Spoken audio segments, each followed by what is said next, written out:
আমি যখনই জিরানি বাজারে মোবাইলের দোকানটা দিলাম তখন থেকে আমার খোঁজ খবর কিন্তু বিপি ইমরান রাখা শুরু করছে। আর এর আগে ব্যবসা বাণিজ্যের জন্য সে অনেকবার বলছে যে মানিক ভাই আপনি ব্যবসা বাণিজ্য করেন। আমি অলরেডি ব্যবসা বাণিজ্যে ঢুকছি, কারণ সে বেশ কয়েকটা তার মোবাইলের দোকান আছে। আমি সর্বপ্রথম জিরানি বাজারে একটা মোবাইলের দোকান দিলাম, তাও সেটা বিপি ইমরানের বুদ্ধিতেই আর কি। সে আমাকে অনেকবার বলছে যে মানিক ভাই একটা মোবাইল শপ দেন অথবা অন্য কোনো একটা বিজনেস চালু করেন।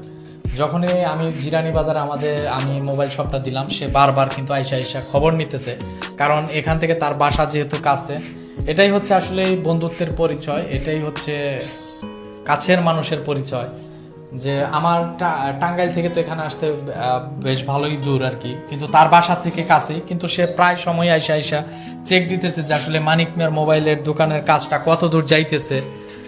এখন আপনারা কেমন চোখে দেখেন তাকে আমি জানি না, তবে আমি সব সময় আমার চোখে আমি তাকে সব সময় ভালোই দেখি। আমার সাথে কখনো খারাপ করে নাই, আমাকে ভালো বুদ্ধি সয়, খারাপ বুদ্ধি কখনোই দেয় নাই। আমি তো অন্য কারোর সাথে খারাপ করি না। আপনি বলতেছেন আপনার সাথে, তার মানে কি অন্য মানুষের সাথে? না না না না, এখন আমার চোখে তুমি আপনি ভালো। ওকে, আমি কোনটা বুঝাইতে চাইছি, এখন আপনারা কে কেমন চোখে দেখে সেটা তো আর আমি জানি না, তবে আমি আপনাকে সবসময় ভালো চোখেই দেখি। মানুষকে কখনো সামনে থেকে না দেখলে দূর থেকে কখনোই বিবেচনা করতে পারবেন না। তো আপনারা অলরেডি জেনে গেছেন যে জিরানি বাজারে আমার যে মোবাইল শপটা, আপনারা অনেকেই নক দিতেছেন মানিক ভাই আপনি কি কিস্তিতে মোবাইল দিবেন কিনা।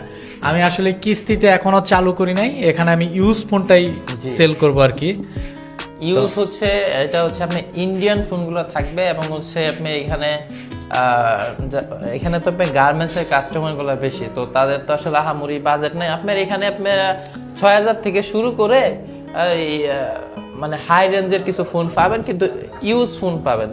এখানে জিরানি বাজারে আমার মোবাইল শপটা দেওয়ার একটাই কারণ এখানে আশেপাশে অনেক গার্মেন্টস আছে, যে গার্মেন্টসে অনেক মা ও বোনেরা চাকরি করে, তাদের ভালোর জন্যই আমি এখানে মোবাইল শপটা দিচ্ছি। একদম কারণ স্বল্প বাজেটে আমি মানিক ভাইকে বলছি, দেখেন এই যে আমরা যে দোকানে দাঁড়ায় আছি এটার ভাড়াও কম। এখন আপনারা অনেকে হচ্ছে যখন একটা বড় মার্কেটে যাবেন দেখবেন ফোনের দামগুলো একটু বেশি নেবে, কারণ তাদের প্রত্যেকটা জিনিসের মেনটেন্যান্স খরচটা অনেক বেশি, সবকিছু পুষায় তাদের ব্যবসা করতে হয়। তো আমাদের যেহেতু মেনটেন্যান্স মানিক ভাইয়ের দোকানে এখানে যেহেতু মেনটেন্যান্স খরচটা কম, তাহলে তারা আপনাকে স্বল্প প্রফিটে আপনাকে ফোন দিতে পারবে। এবং হচ্ছে আমি চেষ্টা করব মানিক ভাইকে সবসময় বলি যে যারাই নিবে তারা যেন স্যাটিসফাই হয় ফোনগুলো নিয়ে। তবে দিন শেষে একটা কথাই, আমি নিজেও গরিব, আমার দোকানও গরিব, আর এই দোকানটাও গরিব মানুষের জন্য, ঠিক আছে? এটা ধনী মানুষের জন্য না এই দোকানটা। গরিব মানুষ যারা আছে তারা অবশ্যই জিরানি বাজারের বিকেএসপি পাবলিক